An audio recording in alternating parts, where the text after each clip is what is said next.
नमस्कार,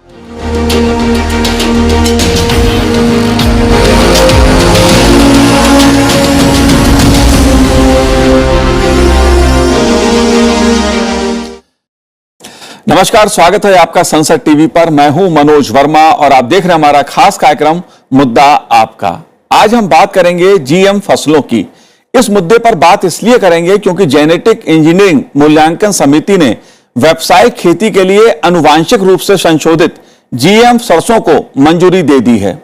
यह मुद्दा इसलिए भी अहम है क्योंकि भारत 70% खाद्य तेल आयात करता है। इसकी लागत करीब 1 लाख करोड़ आती है।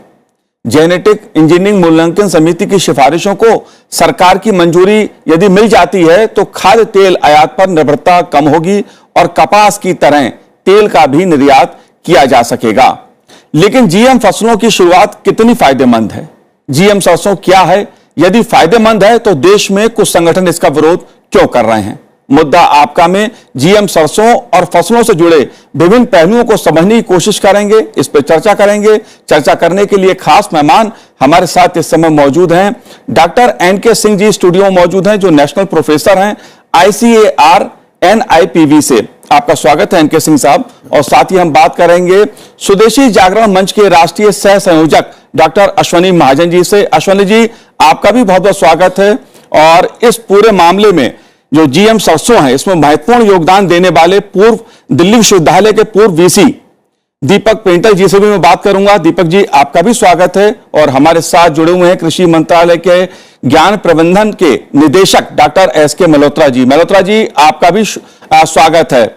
और शुरुआत दीपक जी मैं आपसे ही करूंगा इस पूरे जो एक उपलब्धि है इस चीज को लेकर, क्योंकि आपकी उपलब्धि इसलिए मैं कह रहा हूं क्योंकि पिछले करीब 1 दशक से आप जीएम सरसों के ऊपर और जो जीएम फसलें हैं उस पर काम कर रहे थे।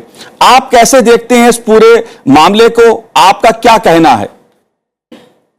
मैं ये कहूंगा जी कि सरकार ने बहुत अच्छा कदम उठाया है जीएम टेक्नोलॉजीज को सपोर्ट करके। और अभी ये मस्टर्ड में है और भी क्रॉप्स में आएंगी। और मस्टर्ड में इसका काफी फायदा होगा देश को, क्योंकि ये पब्लिक फंडिंग से बनी हुई टेक्नोलॉजी है और इसका फार्मर पर कोई ज्यादा बोझ नहीं पड़ेगा। और 20 से 50% यील्ड इंक्रीज होगा अगले 5 से 10 साल के अंदर। जी, लेकिन दीपक जी, इसके फायदे क्या हैं? आम उपभोक्ता की दृष्टि से, किसान की दृष्टि से, खेती की दृष्टि से क्या फायदे हैं? जरा हमें विस्तार से बताइए इस बारे में। मैं आपको सुन नहीं पा रहा। जी दीपक जी, मैं आपसे ये जानना चाह रहा हूं कि इससे आम उपभोक्ता को, किसान को, खेती को क्या फायदा होगा? सबसे बड़ा फायदा तो किसान को होगा। जब प्रोडक्टिविटी बढ़ती है जी, तो फार्मर की इनकम बढ़ती है और देश का जो इंपोर्ट इतना कर रहा है उस पर थोड़ी कमी आएगी। तो इसमें फायदा ही फायदा है। उपभोक्ता को मुझे पता नहीं क्या फायदा होगा। इसीलिए ये सारा बवाल उठता है कि फार्मर की इनकम बढ़ती है तो उसके साथ कीमतें इतनी कम नहीं होती, क्योंकि मस्टर्ड ऑयल की, दूसरे ऑयल्स की बहुत जरूरत है कंट्री में। तो उसके लिए मैं कुछ नहीं कह सकता, लेकिन फार्मर, कृषि का और देश का इससे फायदा होने वाला है। जी, अश्वनी महाजन जी, स्वदेशी जागरण मंच जीएम सरसों का जो इस तरह की जीएम फसलें हैं उसका विरोध कर रहा है, सैद्धांतिक रूप से उसका विरोध। आपके माइक से कभी आवाज आ रही है, कभी नहीं आ रही। जी, अश्वनी जी, आपको बात सुनाई दे रही है मेरी? जी आ रही है। जी अश्वनी जी, इस मुद्दे पर आपका क्या कहना है? क्योंकि स्वदेशी जागरण मंच इसका विरोध करता रहा है और अब इसको मंजूरी मिल रही है जीएम सरसों को, आप कैसे देखते हैं? देखिए, आदरणीय दीपक पेंटल जी ने कुछ विषय उठाया कि यह इंडिजिनियसली डेवलप्ड सरसों है। वास्तव में मैं इनसे जानना चाहूंगा कि यह सरसों है या कनोला है। और दूसरा कि यह जो जेनेटिक, जो इंडिजिनियसली डेवलप्ड हम इसको मान रहे हैं, इसमें जो बेयर के जो 2 ट्रेट्स का इस्तेमाल किया गया है उसके IPR के ऊपर क्या प्रभाव पड़ेगा, यह एक विषय है। लेकिन कुल मिलाकर के दीपक पेंटल जी इस बात को मानते हैं, जानते ही हैं कि यह हर्बिसाइड टॉलरेंट ट्रेट्स के साथ है। और हर्बिसाइड टॉलरेंट होने के कारण इसमें हर्बिसाइड्स का, ग्लाइफोसेट इत्यादि का उपयोग भी बढ़ने वाला है। और हम जानते हैं कि जिस प्रकार से अमेरिका में हर्बिसाइड्स का और राउंड अप इत्यादि का इस्तेमाल ज़्यादा बढ़ा है, और उसके साथ ही साथ वहाँ बहुत बड़ी मात्रा में, बहुत बड़ी प्रमाण में कैंसर भी बढ़ रहा है जी। तो ग्लाइफोसेट, हम लोग जानते हैं, WHO ने भी इस बात को मान्य किया है कि यह एक कार्सिनोजेनिक इसकी प्रॉपर्टीज हैं, जिसके कारण न केवल किसानों में जिनको जो इसका उपयोग करेंगे, बल्कि हमारी फूड चेन में भी यह प्रवेश कर सकता है जी। इसके अतिरिक्त, जैसे कि आदरणीय दीपक पेंटल जी कह रहे थे कि इससे हमारी विदेशी मुद्रा बचेगी। मुझे ऐसा लगता है कि हमें और ज्यादा अध्ययन करने की जरूरत है, क्योंकि हमारे पास ऐसी बहुत सारी इंडिजिनियसली डेवलप्ड वेराइटीज हैं। जैसे कि मैंने इसके बारे में जानने का प्रयास किया तो पता चला कि इसकी जो टोटल यील्ड है वो 2200 से 2300 किलोग्राम प्रति हेक्टेयर है, जबकि हमारी इंडिजिनियसली डेवलप्ड जो वेराइटीज हैं मस्टर्ड की, उसमें 2800 से लेकर 2900 किलोग्राम की यील्ड आ रही है जी। यानी इसमें जो यील्ड बढ़ने का जो की बात आ रही है, तो हमारा ये मानना है कि इंडिजिनियसली डेवलप्ड जो नॉन जीएम वेराइटीज है वो ज्यादा यील्ड दे रही हैं। तो ऐसे में हम कम यील्ड वाले जो जीएम सरसों से हम कैसे इस देश में उत्पादन बढ़ाएंगे और कैसे इसका उपभोक्ता को लाभ होगा, कैसे उसकी कीमतें कम होंगी। जी बिल्कुल, मैं जरा इसे समझना चाहता हूं। पहले जो डॉक्टर एसके मल्होत्रा जी, मैं आपसे समझना चाहूंगा, क्योंकि अनुवांशिक रूप से जो संशोधित जीएम खाद्य फसलें हैं, दरअसल भारत में इसको लेकर एक विवादास्पद मुद्दा रहा है। ये 2010 में बीटी बैगन का जो मुद्दा था, उसको उस समय की सरकार ने रोक दिया था। और अगर 2002 की मैं बात करूं तो बीटी कपास को मंजूरी दी गई, और कपास के कारण फायदा भी किसानों को भी हुआ, देश की अर्थव्यवस्था को भी हुआ। मल्होत्रा जी, जो इस तरह की फसलें हैं, जीएम फसलें हैं, आखिर उससे नफा नुकसान क्या है, किस तरह का है? दोनों पक्ष आप हमें बताइए।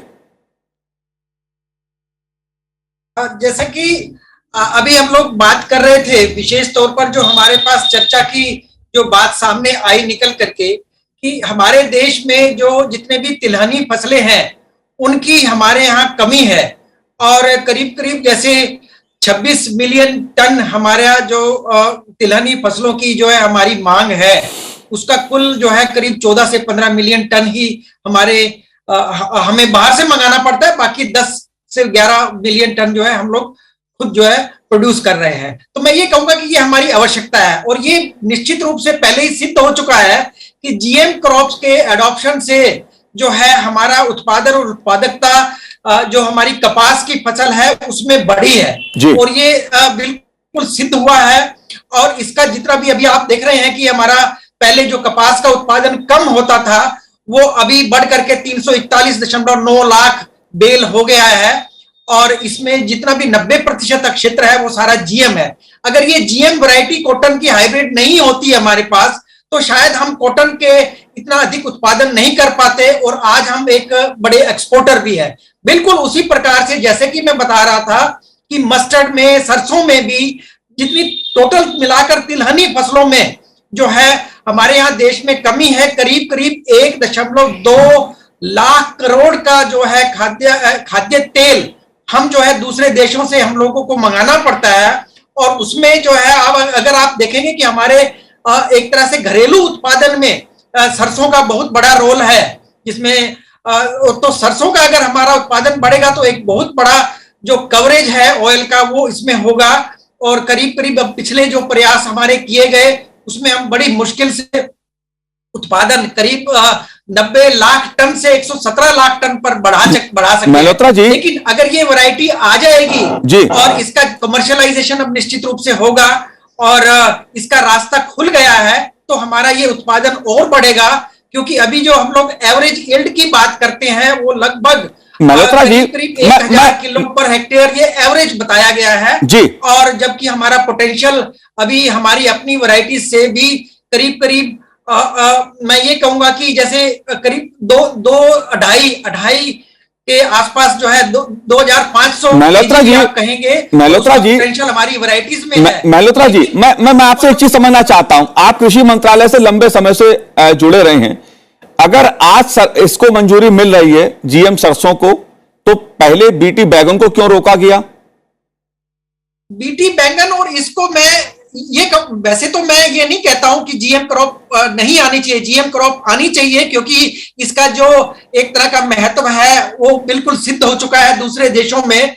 लेकिन चूंकि वो एक सब्जी के रूप में है, हो सकता है कि अलग भ्रांति हो लोगों के मन में, क्योंकि कॉटन है तो कॉटन का एक तरह से रेशे के रूप में चला गया, और जितना जो एक प्रकार से अगर हम सरसों को जो अनुमति मिली है तो सरसों में भी वो अंश जो है उसका बिल्कुल नहीं रहता। वो अंश तो बहुत ही पहले ही अर्ली अवस्था में जो जीएम का अंश है वो पहले ही खत्म हो जाता है, क्योंकि हर्बिसाइड टॉलरेंस का मतलब ये हुआ कि जब ये किस्म लगाई जाएगी तो हम लोग जो एक प्रकार से खरपतवार नाशी है वो इसके लिए ये सहनशील होगा और इसको फसल को कोई नुकसान नहीं होगा, और खरपतवार जो है हमारे एक प्रकार से वो कंट्रोल भी हो जाएंगे और हमारी उपज बढ़ेगी, क्योंकि रबी के मौसम में खरपतवार सबसे बड़ी समस्या है और पहले जो 35 से 40 दिन है वो बड़ा महत्वपूर्ण स्थान रखते हैं। तो ये जो DMH 11 जो ये हाइब्रिड आएगा तो ये एक प्रकार से एक क्रांति लाएगा। एनके सिंह जी, इसको लेके तमाम तरह की, ठीक है, कुछ देशों में इससे फायदा हुआ है, जो आर्थिक पक्ष है वो दिखाता, जैसा दीपक जी ने कहा कि इससे देश की अर्थव्यवस्था को फायदा होगा, किसान को फायदा होगा, अगर हम मान भी लें। लेकिन पौधों में जानवरों के जीन के मिश्रण का एक मुद्दा उठता है, पर्यावरण से संबंधित सवाल भी उठते हैं। इन पहलुओं को आप कैसे देखते हैं? देखिए, सबसे पहले तो मैं बहुत ही स्वागत करता हूं सरकार का जो निर्णय है कि इसको जीएम सरसों को जो अनुमति दी है जीएसी ने, और इसके पहले इस साल जीनोम एडिटिंग के ऊपर भी सरकार ने बहुत महत्वपूर्ण निर्णय लिया है, उसको भी अलाउ किया है, और उसमें जो चेंजेज होते हैं उसको अप्रूव किया है कि उसको इतना रेगुलेशन के थ्रू जाने की जरूरत नहीं है। तो ये जो टेक्नोलॉजी है ये बहुत महत्वपूर्ण है और बिना टेक्नोलॉजी के हम आगे नहीं बढ़ सकते हैं, तो हमें टेक्नोलॉजी को अडॉप्ट करना पड़ेगा सेलेक्टिव बेसिस पे, और ये बहुत ही स्वागत जो कदम है। जैसे कि बहुत ज़्यादा आयात होता है एडिबल ऑयल का, और जो भी ऑयल हम इंपोर्ट कर रहे हैं वो सब जीएम है, सब कनोला सरसों जो आयात हो रहा है वो जीएम है, और ये कहना गलत है कि हम जीएम नहीं सरसों नहीं खा रहे हैं, जो हम खा रहे हैं, और जो कॉटन सीड ऑयल है वो भी उसमें मिक्स होता है, वो भी खाया जाता है। तो ये अप्रूवल बहुत ही स्वागत योग्य है। जहाँ तक जीन्स के स्थानांतरण की बात है कि जीन को हम सपोज कीजिए बैक्टीरिया से, जिस केस में बैक्टीरिया से जीन लिया गया है और पौधे में डाला गया है, जिसकी वजह से वो बारनेज, बार स्टार और बार 3 जीन डाले गए हैं, जिसमें कि सीड प्रोडक्शन के लिए वो है, फैसिलिटेट करता है। और जैसे कि अश्विनी जी ने बोला कि उसकी उपज एट पार है दूसरे हाइब्रिड में, तो ये टेक्नोलॉजी है सीड प्रोडक्शन की, हाइब्रिड सीड प्रोडक्शन की, और नए नए हाइब्रिड भी विकसित होंगे इसको यूज करते हुए, जिनकी उपज और भी ज्यादा होगी। और एक चीज और उन्होंने बोला कि ये ग्लाइफोसेट नहीं, इसमें बार जी ने दूसरा हर्बिसाइड है, बास्टा है जी, और जो हर्बिसाइड किसानों द्वारा यूज किया जाता है, क्योंकि देखिए ना उसका जो विकल्प है क्या है कि औरतें जा करके बैक ब्रेकिंग, हाथ से घास निकालना या खुरपी से निकालना, उसका ऑप्शन क्या है। आजकल किसानों में लेबर की कमी है जो कि बैठ के घास निकालें, तो सारे किसान हर्बिसाइड यूज कर रहे हैं। रियल मुद्दा है कि वो हर्बिसाइड सेफ है कि नहीं, इस पे हमें करना चाहिए, ना कि हर्बिसाइड एज सच बुरा है। जीएम भी आवश्यकता के अनुसार जो हमारी आवश्यकता है, सरसों में ऑयल सीड की आवश्यकता है, इसलिए इसको गवर्नमेंट ने अप्रूव किया है। तो ये पूरे स्वागत योग्य कदम है। और एक जीन जैसे देखिए पौधों में, सरसों में 30-40 हज़ार से कम जीन नहीं है, टोटल जीन देखा जाए उसमें एक जीन बैक्टीरिया का डाला गया और उसको पूरा टेस्टिंग करके इससे कोई नुकसान नहीं होता। हमारे शरीर में हजारों तरह के बैक्टीरिया रहते हैं जी। इनफैक्ट जब हम एंटीबायोटिक लेते हैं तो बैक्टीरिया मर जाते हैं, फिर डॉक्टर एक टैबलेट देता है जिसमें से बैक्टीरिया फिर रिस्टोर होते हैं, तो एंटीबायोटिक प्रोबायोटिक साथ साथ में खाते हैं। तो जितनी भी जीव जंतु हैं, चाहे पौधा है, बैक्टीरिया है, जानवर है, उसमें बहुत ढेर सारी समानताएं हैं। क्योंकि मैं तो जीनोम पे काम करता हूँ, हजारों के जीन हमारे में और पौधों में कॉमन है, समान है, बैक्टीरिया में कॉमन है। तो एक जीन अगर हम प्यूरिफाई करके, विज्ञान ने इतनी प्रोग्रेस कर ली है कि अब मंगल यान पर जा रहा है, तो एक जीन डालने से अगर फायदा होता है किसी का, तो उस टेक्नोलॉजी को अडॉप्ट करने में कोई मेरे समझ से गलती नहीं है। और स्वदेशी के रूप में हमारे साइंटिस्ट खुद विकसित कर रहे हैं। हमारे साइंटिस्ट बिल्कुल कैपेबल हैं कि वो compete कर सकते हैं किसी भी तरह की कंपनी से या विदेशों से। तो हमारे आत्मनिर्भरता के क्षेत्र में बहुत बड़ा कदम है जी, भारत को आत्मनिर्भर बनाने के क्षेत्र में। जी बिल्कुल। दीपक जी, इससे एक आर्थिक पक्ष जो आपने कहा, जाहिर सी बात है देश को फायदा होगा, लेकिन जो स्वदेशी मानने वाले लोग हैं उनका कहना यह रहा है कि ये टेक्नोलॉजी जो है ना तो सुरक्षित है ना स्वदेशी है। आपका क्या कहना है? देखिए, सेल फोन स्वदेशी है, एरोप्लेन स्वदेशी है, क्या स्वदेशी है? आप किस टेक्नोलॉजी को लेकर आगे बढ़ते हैं, ये इंपॉर्टेंट है। कहां वो डिस्कवर हुई? अब अश्विनी जी मेरे कुलीग रहे हैं दिल्ली यूनिवर्सिटी में, ये कह रहे हैं कि जी बायर के पेटेंट। अब ये बायर की प्रॉब्लम है, हम क्यों परेशान हो रहे हैं? 20 साल हो गए ये टेक्नोलॉजी को लागू किए रेपसीड में। कनाडा, यूएसए और ऑस्ट्रेलिया जैसे मुल्कों में 20 साल से रेपसीड इन तीनों जीन के साथ ग्रो की जा रही हैं और वो फल फूल रहे हैं और हम परेशान हो रहे हैं। और दूसरी बात, इन्होंने कहा कि वैरायटीज की प्रोडक्टिविटी 2800 है, हाइब्रिड की 2300 है। ये थोड़ा उल्टा कह गए, वैरायटीज की 2300 है, हाइब्रिड की 2800 है। और ये तो स्टार्ट है हाइब्रिड का जी। एक टेक्नोलॉजी होती है हाइब्रिड सीड बनाने की। हमने ये कभी नहीं कहा कि ये DMH11 फाइनल वर्ड है हाइब्रिड्स में, ये फर्स्ट वर्ड है। लेकिन हाइब्रिड बनाने के लिए आपको एक अच्छा पॉलिनेशन कंट्रोल मैकेनिज्म चाहिए कि पौधा अपने आप को सेल्फ पॉलिनेट नहीं करे। और जहां तक स्वदेशी मस्टर्ड की बात है, हमने अभी फार्मर्स कंपनीज को और ICR में मस्टर्ड व्हाइट रस्ट रेजिस्टेंस एक डिजीज है मस्टर्ड की, बहुत इंपॉर्टेंट, उसका मटेरियल बनाकर दिया है। वो रिलीज हुआ है आज, मुझे बताया DDG क्रॉप्स ने आज। वो मटेरियल हमने ईस्ट यूरोपियन मस्टर्ड से लेकर इंडियन मस्टर्ड में डाला, डिजीज रेजिस्टेंस। हमारी मस्टर्ड में डिजीज रेजिस्टेंस है ही नहीं, हम एग्जॉस्ट कर चुके हैं जी। तो इस तरह की बात करना, ये फ्रैंकली बुरा नहीं मनाएंगे अश्विनी जी, ये आइडियोलॉजिकली मोटिवेटेड है। जिसमें मस्टर्ड मिडिल ईस्ट में ओरिजिन हुई, चाइना में गई, हिमालय पार करके इंडिया में आई, फिर मोहनजोदारो और हड़प्पा की सिविलाइजेशंस में भी मस्टर्ड का सीड मिलता है। तो कौन किसका है?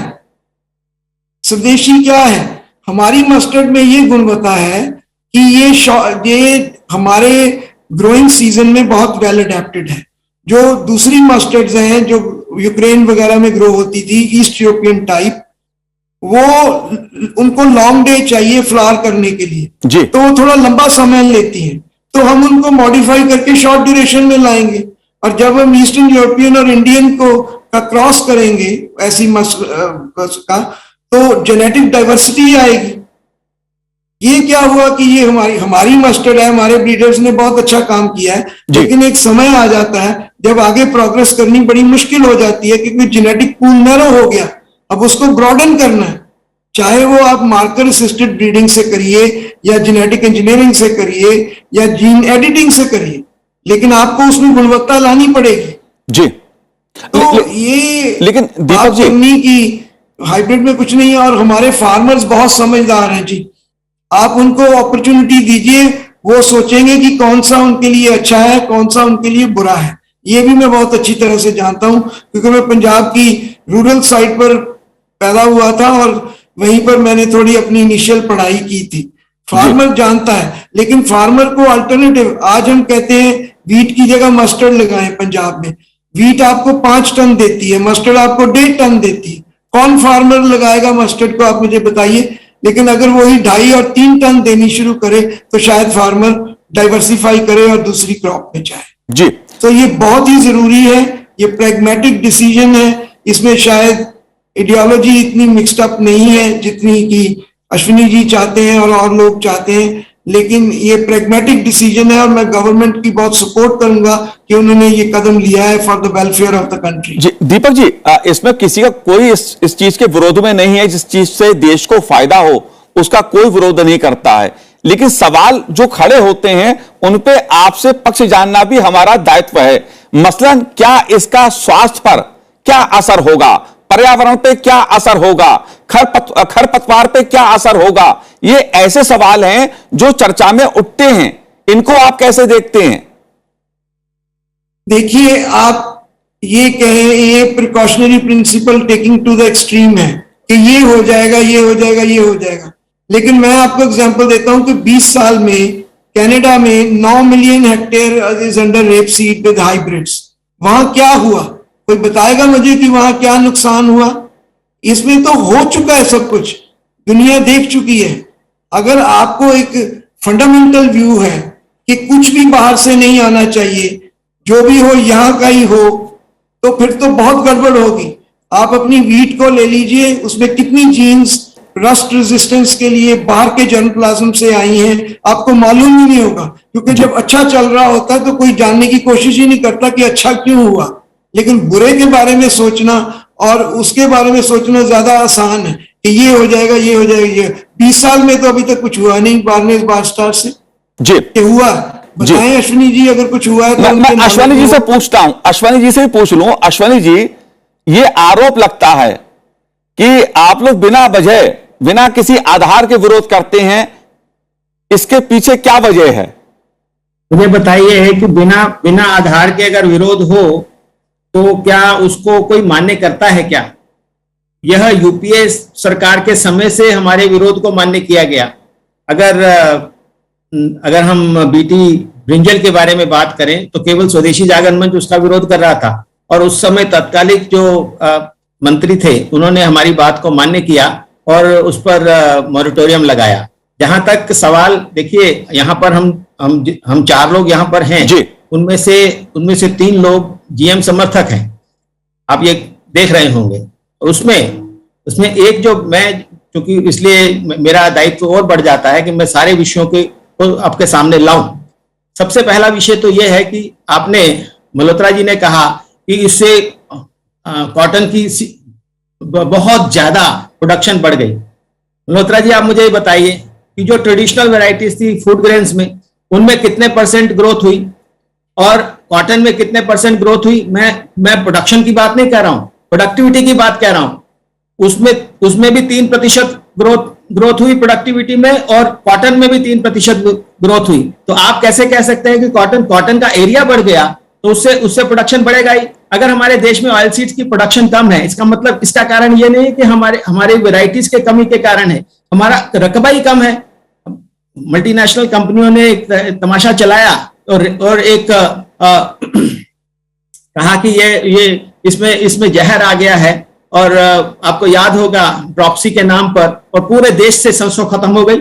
ये एक षड्यंत्र था, उसके कारण हमारे देश में प्रोडक्शन कम है। और दूसरी बात आप जो कह रहे हैं कि इससे बहुत ज्यादा ऑयल का प्रोडक्शन बढ़ जाएगा, मैं ये जानना चाह रहा हूं कि आपने स्वयं ही इसके बारे में कहा हुआ है कि 2300 आपकी वैरायटी का जो है वो इससे प्रोडक्टिविटी है पर हेक्टेयर यील्ड जो है। तो हमारा ये कहना है कि अगर 2300 है और हमारी जो ट्रेडिशनल वैरायटीज हैं जिसका रेपसीड एंड मस्टर्ड इंस्टीट्यूट है उनकी 2900 किलोग्राम है, तो वो कैसे बढ़ेगा? और दूसरी बात यह है कि हम भविष्य के ऊपर बात कर रहे हैं और भविष्य की बात यदि हम करते हैं, आज अगर हमारे देश से एक्सपोर्ट हो रहा है बहुत बड़ी मात्रा में, जो हमारे फूड ग्रेन्स का, फूड प्रोडक्ट्स का एक्सपोर्ट हो रहा है, दुनिया भर में हो रहा है, उसके पीछे एक प्रमुख कारण है कि हमारा नॉन जीएम टैग है। अगर जैसे ही हमारे देश में हमारे फूड क्रॉप्स में जीएम आ जाता है तो हमारा पूरा का पूरा बाधित होगा, पूरे दुनिया भर में एक्सपोर्ट। उसके लिए जिम्मेवार कौन होगा? क्या हम इसके बारे में पहले से तय कर चुके हैं क्या कि हमने अपने सारे जो एक्सपोर्ट को, इसमें हमने केवल जीएम की वैरायटी को आगे बढ़ाने के लिए हम अपने एक्सपोर्ट्स को तिलांजलि दे सकते हैं? नहीं दे सकते। हमारा ये कहना है कि इसमें बहुत सारे प्रश्न हैं कि इसमें हर्बिसाइड्स क्यों यूज किए गए हैं, हर्बिसाइड टॉलरेंट क्यों बनाया गया, पहले इसके बारे में क्यों नहीं बताया गया, और अब जब हमने सामने इसको किया है, तो अब इसको मान्य किया जा रहा है। दूसरी बात ये कि इसके अंदर अभी भी जैसे आदरणीय दीपक पेंटल जी ने इस बात को मान्य किया कि इसमें बेयर के 2 ट्रेड्स हैं, तो बेयर के जो 2 ट्रेड्स आने के बाद अगर बेयर कंपनी इसके बारे में कोई कंपनसेशन मांगती है, तो क्या हमारे देश के बीच हमारे स्वदेशी जागरण मंच का ये केवल आइडियोलॉजिकल विषय नहीं है, इसके पीछे बहुत बड़ी आर्थिक कारण है। बिल्कुल, हम अपने किसानों की रक्षा तो करें। बिल्कुल अश्वनी जी, को क्यों कंपनियों के हाथों में बीजों में। जी बिल्कुल अश्वनी जी, स्वदेशी जागरण मंच के चूंकि आप प्रतिनिधि के रूप में इस समय चर्चा में भाग ले रहे हैं, इसलिए मैंने स्वदेशी जागरण मंच का उल्लेख किया, लेकिन देश में करीब 150 संगठन इसके खिलाफ में खड़े हैं, इसका विरोध करते रहे हैं। एन.के. सिंह जी, संक्षेप में मैं आपसे समझना चाहूंगा कि बात जो प्राकृतिक खेती की आती है, जैविक खेती की आती है, और जब हम जीएम फसलों की बात करते हैं, इसको आप कैसे देखते हैं? क्योंकि कहीं ना कहीं खतरा जो हमारी प्राकृतिक खेती है उस पर भी खड़ा होगा या हो सकता है। देखिए, इसके बारे में मैंने जैसे पहले भी कहा कि बिना टेक्नोलॉजी के हमें आत्मनिर्भरता संभव नहीं है, क्योंकि जैसे अश्विनी जी ने भी बोला कि रकबा बढ़ेगा तो उपज बढ़ेगी। रकबा तो बढ़ने से रहा, 140 मिलियन हेक्टेयर में खेती हो रही है पिछले 4-5 दशकों से, और अगले 4 दशकों में यह कम ही होगा, बढ़ेगा नहीं। तो हमें टेक्नोलॉजी के माध्यम से उत्पादकता बढ़ानी पड़ेगी, चाहे कोई भी टेक्नोलॉजी हो। और जैविक खेती, प्राकृतिक खेती में ये प्रूवन है कि उतनी उपज नहीं है। हालांकि लोग क्लेम करते हैं कि शुरू में 3-4 साल नहीं होती है, बाद में बढ़ती है, लेकिन जैसे उदाहरण है कि श्रीलंका का हाल देखिए, अपने में सिक्किम का हाल देखिए, पहले नीचे से अनाज नहीं जाता था, अब नीचे से जा रहा है। तो वो एक डिफाइंड एरिया में ठीक है, जहाँ पर नेचुरली प्राकृतिक है, उसका एक्सपोर्ट इनकम ज़्यादा है, 3 गुना ज़्यादा दाम मिलता है। लेकिन पूरे लार्ज स्केल पे अगर हम जाएंगे जैविक पे जी, तो मुश्किल में हम आ सकते हैं। ये मेरा सोचना है कि हमें उत्पादकता बढ़ानी है, इसके लिए हमें नवीनतम टेक्नोलॉजी का उपयोग करना पड़ेगा और खुद बनाना पड़ेगा। जी, हमारे वैज्ञानिक सक्षम है, जैसे प्रोफेसर दीपक पेंटल साहब हैं, उन्होंने बनाया है, उनका खुद का पेटेंट है। कुछ 1-2 चीजें तो बाहर से लेनी ही पड़ेगी। जो सैटेलाइट मंगल ग्रह पर छोड़ा गया था उसमें सारी चीजें थोड़ी ना इंडिजिनस थी, कुछ जो है चिप तो बाहर की रही होगी, कुछ बाहर का है, कुछ अंदर का है, लेकिन एज ए होल जो इंडिजिनस डेवलपमेंट है। ये कहना कि हम 100% सब कुछ आज के युग में सब कुछ स्वदेशी हो जाएगा, नहीं हो सकता। लेकिन हम अगर आधुनिकतम टेक्नोलॉजी को नहीं उपयोग करेंगे तो हमारी आत्मनिर्भरता खतरे में पड़ जाएगी। क्योंकि मैं भी दिल से स्वदेशी ही हूँ, लेकिन मैं जानता हूँ कि हमें आधुनिक टेक्नोलॉजी को तिलांजलि नहीं देनी पड़ेगी, उसका उपयोग करना पड़ेगा। हम जो है 50 साल पहले आज टेक्नोलॉजी के बल पर बहुत बड़ा बदलाव देश में देखने को मिल रहा है, कृषि क्षेत्र में भी बहुत बड़ा बदलाव आया है। अगर टेक्नोलॉजी से देश के किसान को फायदा होता है, उपभोक्ता को फायदा होता है, तो ऐसे हर प्रयास का, हर नीति का समर्थन करना भी चाहिए। देखिए, 20 साल से बीटी कॉटन चल रहा है, उससे तो कोई नुकसान नहीं हुआ, फायदा ही हुआ। तभी तो 95% 90% किसान बीटी कॉटन ही उगा रहा है। जैसे लोग कहते हैं कि पुरानी प्रजातियां हम क्यों नहीं उगाते हैं, धान और गेहूं की भी, वो सारी प्रजातियां बिल्कुल। एन.के. सिंह साहब, चूंकि मुद्दा ये सिंह साहब चूंकि मुद्दा किसानों से जुड़ा है, खेती से जुड़ा है, देश की अर्थव्यवस्था से जुड़ा है, इस जीएम फसलें जो हैं उसके तमाम आयाम हैं, उस पर चर्चा हो सकती है, लंबी चर्चा हो सकती है। आप चारों ने इस कार्यक्रम में भाग लिया, हमसे बात की, बहुत बहुत शुक्रिया, बहुत बहुत धन्यवाद हमसे बात करने के लिए। तो आज हमारे इस कार्यक्रम में इतना ही, मुझे दीजिए आज्ञा, नमस्कार।